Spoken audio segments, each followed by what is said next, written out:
Halo Sobat Bincang Energi, kali ini kembali di program Bincang Energi siaran terkini di minggu ini. Bersama dengan saya, Hagi di sini, dan kali ini saya ditemani oleh rekan saya yaitu Adit. Halo Sobat Bincang Energi, perkenalkan saya Adit dari Bincang Energi.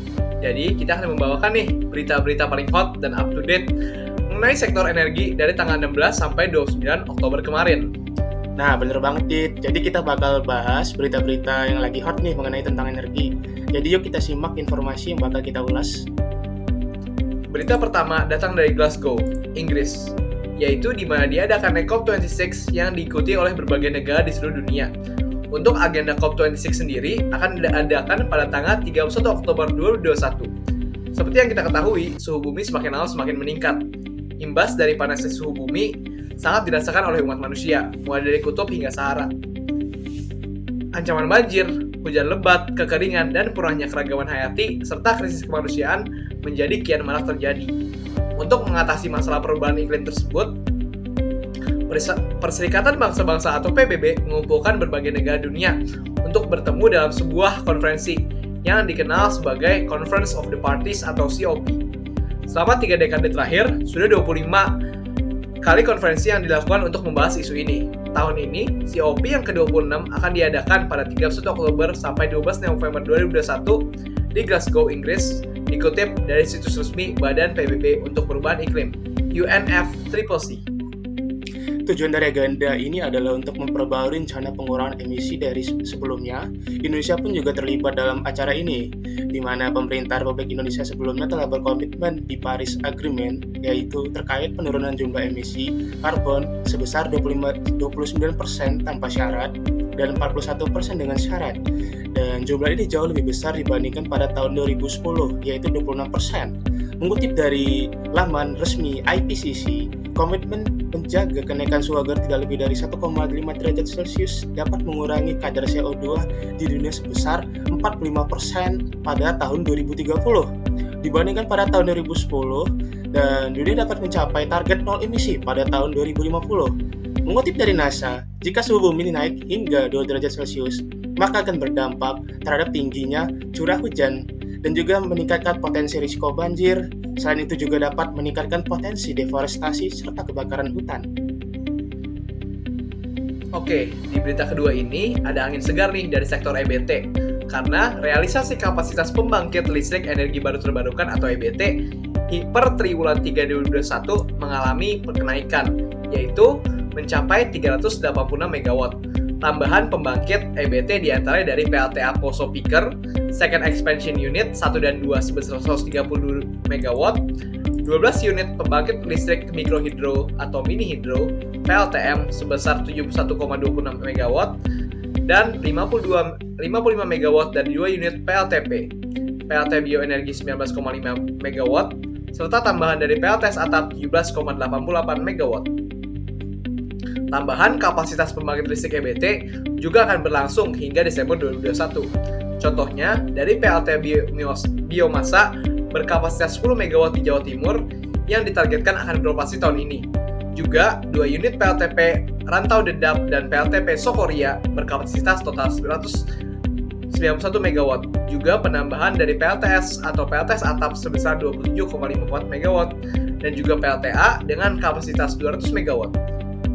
Sementara, untuk skala kecil menengah akan bertambah 13 PLTM dengan total kapasitas 395,57 MW. Untuk distribusi biodiesel, ternyata dari target 9,2 juta kiloliter pada tahun 2021 sampai bulan September 2021 terrealisasi juga cukup baik hingga mencapai 6,64 juta kiloliter atau setara 72,17%. Menurut Pak Dadan selaku Direktur DJE BTKE, program B30 masih terus dijalankan untuk seluruh sektor. Namun, pada beberapa pengecualian, misalkan peralatan di TNI yang berada di dataran tinggi yang memang tidak sesuai secara spesifikasi. Untuk pengembangan program biodiesel lebih lanjut, tentu harus melalui uji teknis lebih lanjut dan dukungan dari berbagai stakeholder. Ditjen EBTKE merekomendasikan skema pencampuran. Yang pertama yaitu menggunakan B30 existing dicampur dengan biodiesel yang spesifikasinya sudah ditingkatkan dan jauh lebih baik. atau skema lain B30 ini dicampur dengan green diesel atau D100. Menurut Dadan, kedepannya tidak boleh hanya biodiesel saja yang didorong, tapi program biofuel lain yang berbasis sawit, misalnya bensin sawit atau bioaftur, dan juga bio and CNG. Untuk bensin sawit sendiri itu telah dibuat demo plan kerjasama antara ITB dan BPDP Sawit yang nanti akan dibuat berkapasitas 1.000 liter per hari. Hal ini juga akan menciptakan industri terintegrasi antara kebun sawit, pengelola sawit dari hulu sampai hilir sehingga kita mendapatkan substitusi dari bensin. Wah, keren banget Gi. Untuk sektor bio-CNG atau compressed natural gas, Pak Dadan mengatakan juga bahwa sektor ini berpotensi besar ke depannya. Mengapa demikian? Karena ini memanfaatkan limbah dari kelapa sawit.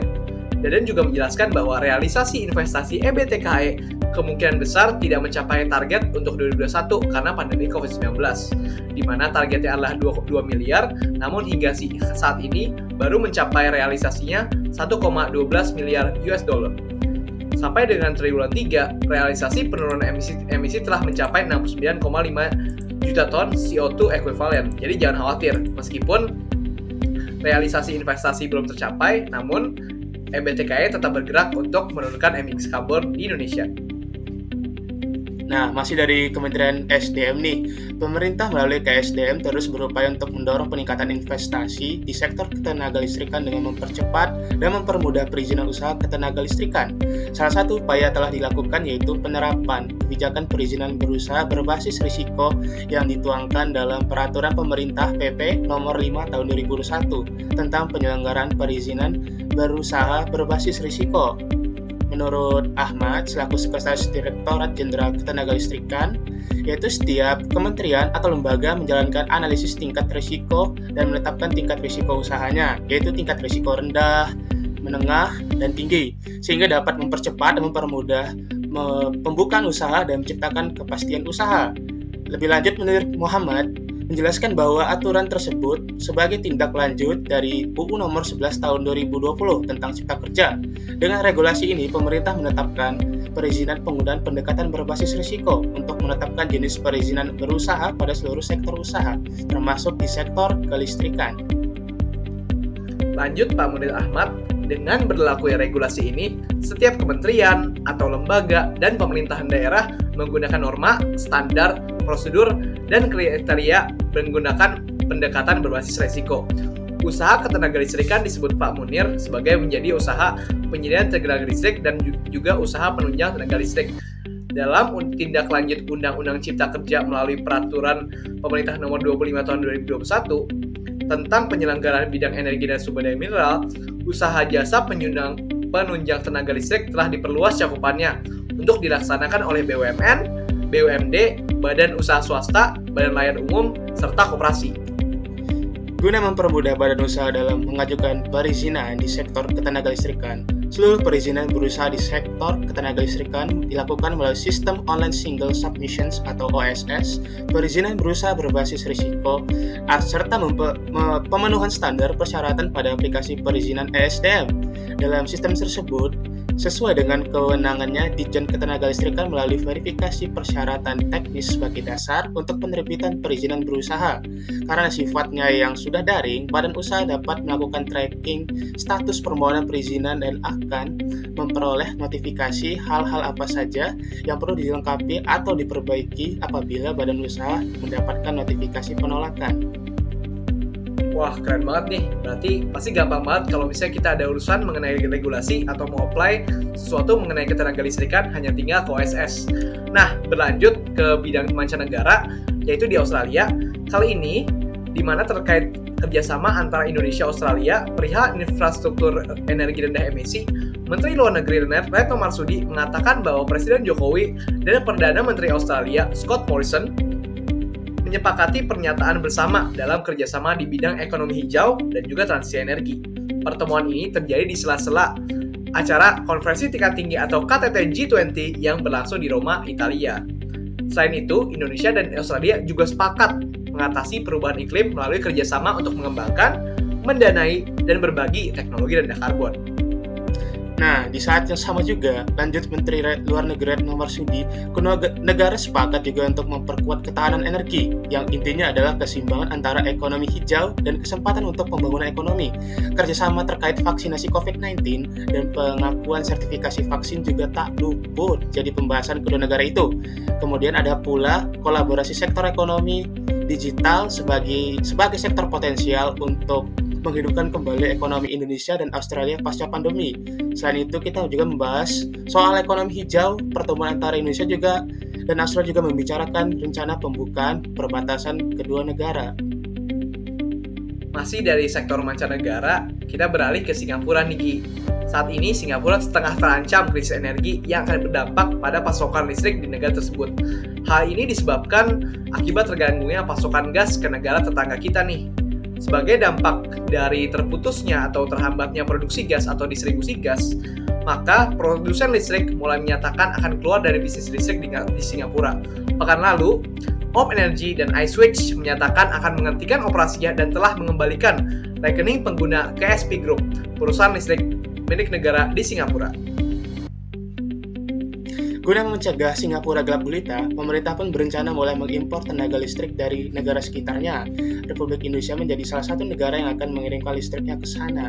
Nantinya Singapura akan mengimpor sebanyak 100 MW pasokan listrik dari pembangkit tenaga surya yang berlokasi di Pulau Bintan, Provinsi Kepulauan Riau. Dan program ini akan dimulai pada 2024 mendatang. Oke, akhirnya kita sudah sampai di penghujung BES di hari ini. Kita sudah membaca dan ngobrol-ngobrol tentang berita terkini mengenai energi, khususnya energi terbarukan dan berkelanjutan. Benar banget nih, Gi. Tentunya di sini juga kita mau nih mengajak sobat-sobat bincang energi lainnya untuk join. Gak cuma nonton BES, tapi juga ada acara-acara keren kita lainnya nih. Ada BES, ada BEM, ada Ruben, dan masih banyak lagi. Jadi, jangan sampai kelewatan ya sobat bincang energi. Oke, saya Hagi dari Bincang Energi. Dan saya Aditya Perdana Putra Purnomo dari Bincang Energi. Salam energi berkelanjutan. Sampai jumpa di BES 2 minggu ke depan.